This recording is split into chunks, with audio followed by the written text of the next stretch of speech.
Орман ішінде қызықты өрнектермен тоқылған жылтыр өрмекші торын көрдіңіз бе?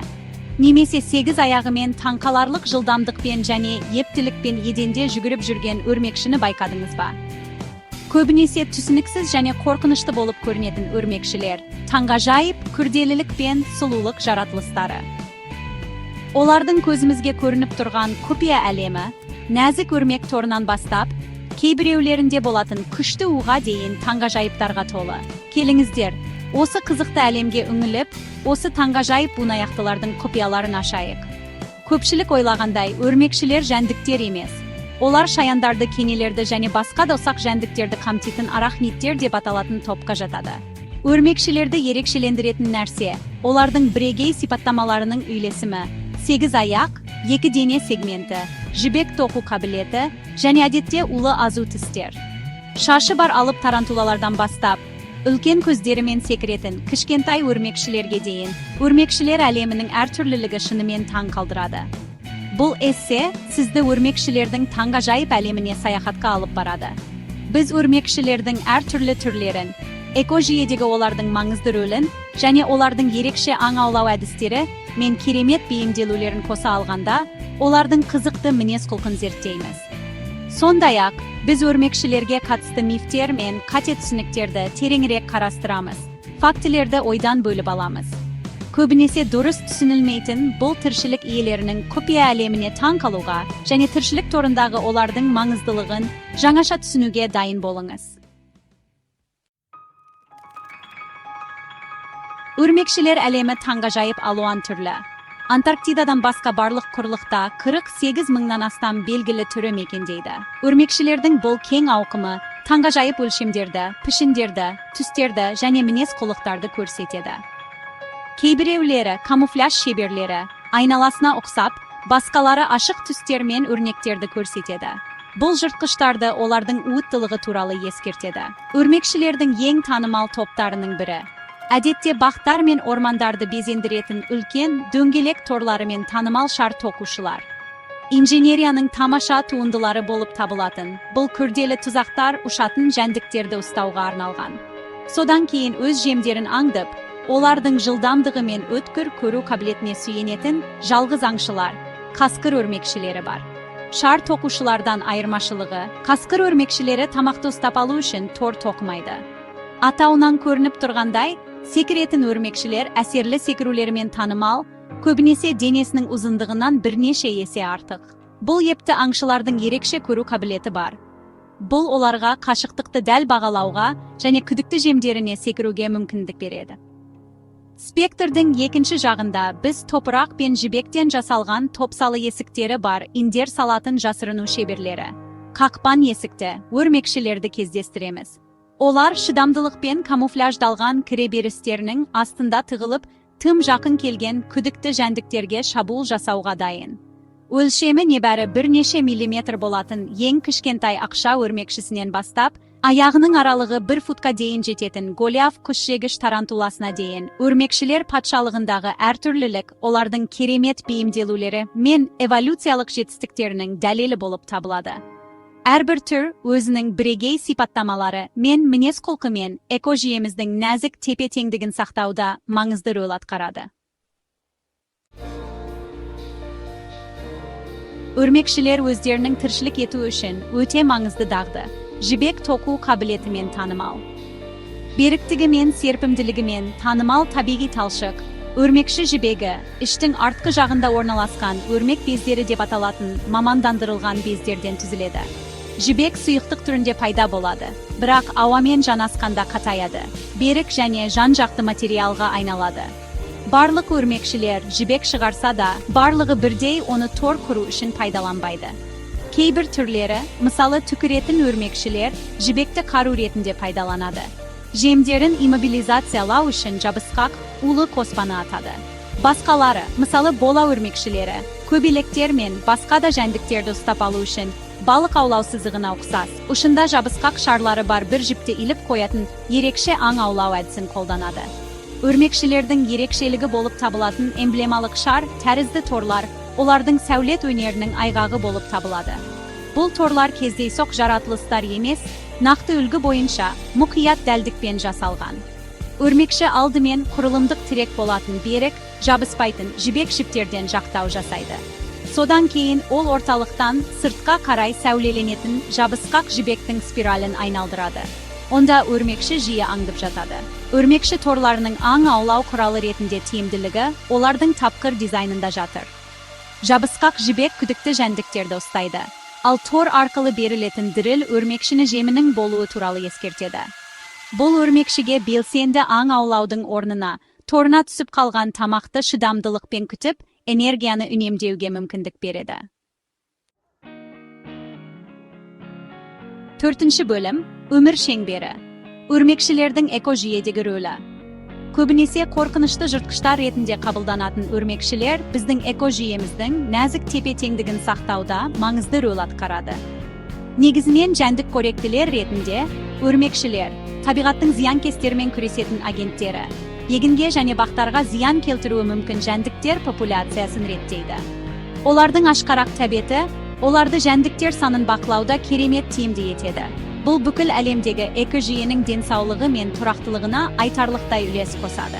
Мысалы, өрмекшілер масалардың, шыбындардың және ауру тарататын басқа да жәндіктердің популяциясын бақылауда өте маңызды.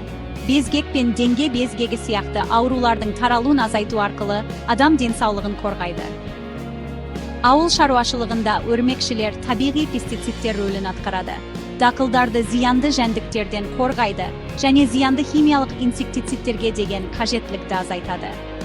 Жыртқыштар рөлінен басқа, өрмекшілер құстар, бауырымен жорғалаушылар, қосмекенділер және тіпті басқа өрмекшілерді қоса алғанда, әртүрлі жануарлар үшін маңызды азық көзі болып табылады.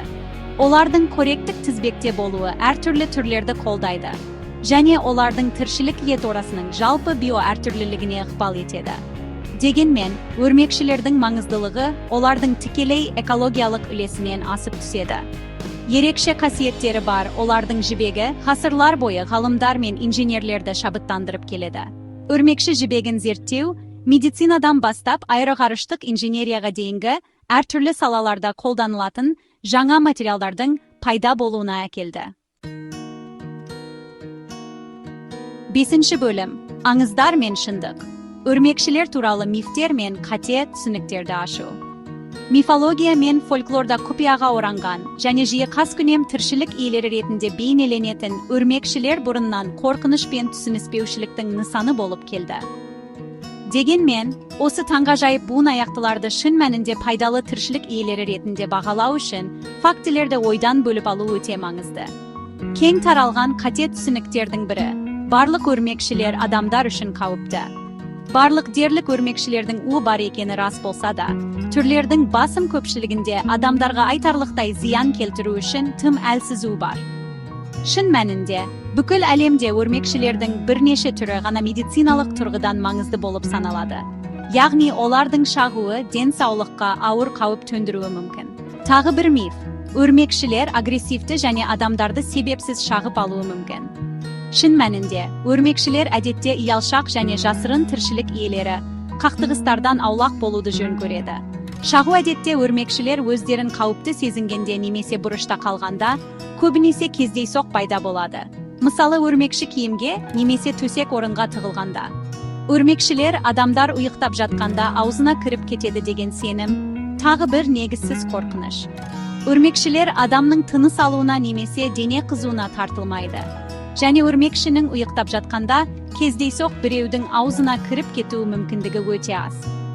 Өрмекшілердің біздің экожүйемізде маңызды рөл атқаратын зиянды емес, пайдалы екенін есте ұстаған жөн. Өрмекшілер туралы шындықты түсіну арқылы біз қорқынышымызды жеңіп, осы таңғажайып тіршілік иелерін біздің әлемге қосқан маңызды үлесі үшін бағалай аламыз. 6-шы бөлім – сенсорлық суперқаһармандар. Өрмекшілердің таңғажайып қабілеттері.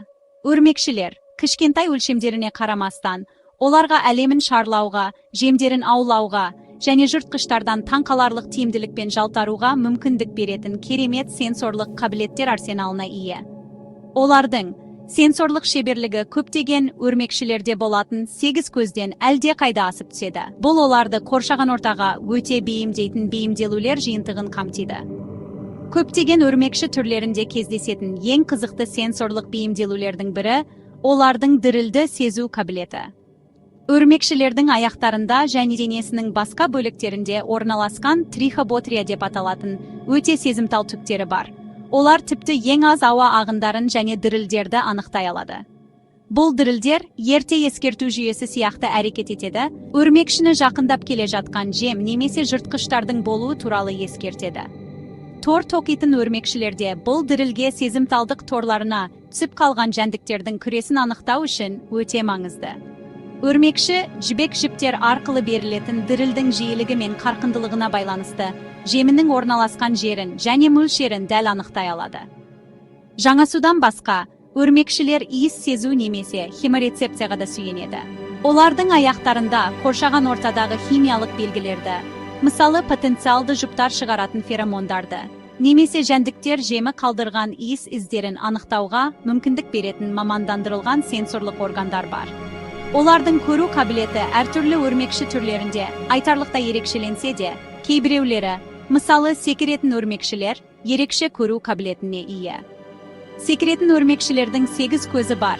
Олардың екеуі үлкен, алға қарай бағытталған көздер, оларға керемет айқын және егжей-тегжейлі көруді қамтамасыз етеді. Бұл оларға қашықтықты дәл бағалауға және қозғалатын жемді әсерлі дәлдікпен бақылауға мүмкіндік береді. 7-ші бөлім. Тордан тыс, өрмекшілердің бірегей бейімделулері мен мінез құлқы. Өрмекшілер әлемі таң қалдырарлықтай, олардың керемет эволюциялық тапқырлығын көрсететін таңғажайып бейімделулер мен мінез құлықтарға толы.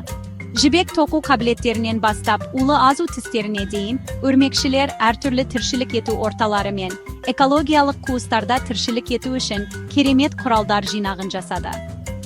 Кейбір өрмекші түрлерінде кездесетін ең қызықты бейімделулердің бірі олардың камуфляжды меңгеруі. Кейбір өрмекшілер, мысалы, краб өрмекшілері, денелерінің түсін қоршаған ортаға сәйкес өзгерте алады. Гүлдерге немесе жапырақтарға ұқсап, күдікті жемге көрінбейтіндей болады. Басқалары, мысалы, құс саңғырығы өрмекшілері, жыртқыштарды үркітіп, жәндіктерді тартатын ақылды маскировка, құс саңғырығына ұқсайды. Кейбір өрмекшілер, мысалы, балық аулау өрмекшісі, судың жанындағы өмірге бейімделіп, аяқтарындағы су өткізбейтін түктердің арқасында, тоғандар мен өзендердің бетінде жүру қабілетін дамытты. Бұл жартылай суда тіршілік ететін өрмекшілер, тіпті кішкентай балықтарды немесе суда тіршілік ететін жәндіктерді ұстап алу үшін су астына сүңги алады. Су астында тыныс алу үшін түктерінде қалған ауа көпіршіктерін пайдаланады. Әлеуметтік өрмекшілер салыстырмалы түрде сирек болса да, өрмекші мінез құлқының тағы бір қызықты аспектісін көрсетеді. Бұл өрмекшілер колонияларда бірге өмір сүреді, кейде саны мыңдап жетеді. Тор құру, жем аулау және ұрпақтарын күту сияқты міндеттерден ынтымақтасады. Бұл кооперативтік қоғамдар өрмекшілерді жалғыз тіршілік иелері ретіндегі кең таралған түсінікке қарсы шығады. Аналықтарын тартуға арналған еркек тауыс өрмекшілерінің күрделі билерінен бастап, жұмыртқа қапшықтарын және өрмекші балаларын арқаларында көтеріп жүретін қасқыр өрмекшілері көрсететін аналық қамқорлыққа дейін, өрмекшілер әлемі зерттеушілер мен табиғат әуесқойларын бірдей таң қалдыратын, қызықты және жиі күтпеген